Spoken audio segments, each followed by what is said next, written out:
Невозможно за это короткое время повысить интерес молодежи к чтению хорошей книги, но мы многое сделали и обязательно будем продолжать работать в этом направлении. Так, открывая год кино в Сибае, сказали представители Союза кинематографистов республики. Действительно, далеко не у всех людей возникает желание взять в руки книгу, чтобы почитать. Да и часто ходить в театры и музеи возможность есть, к сожалению, не у каждого.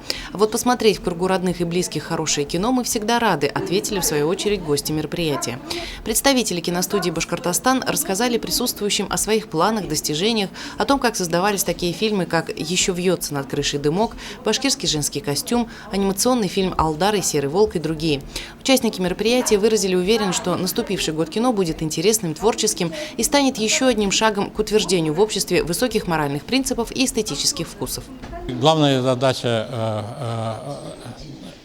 в период и в год кино – привлечь внимание всей общественности, всего населения к кинематографу, чтобы мы дальше развивали наше, во-первых, национальное башкирское кино, но и создавали возможность зрителям больше общаться с кинофильмами, киноэкраном.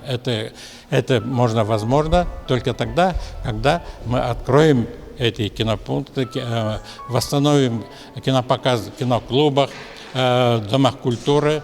Наверное, сложно было бы придумать более подходящее продолжение для мероприятия, посвященного российскому кино, чем показ фильмов киностудии «Башкортостан». Также в этот день зрители увидели работу местного оператора, режиссера сибайской студии телерадиовещания Нияза Мирхайдарова. Алина Полянская, Айгуль Хамитова, Дамир Хайблин, Гульгина Раскильдина, телекомпания СТВ.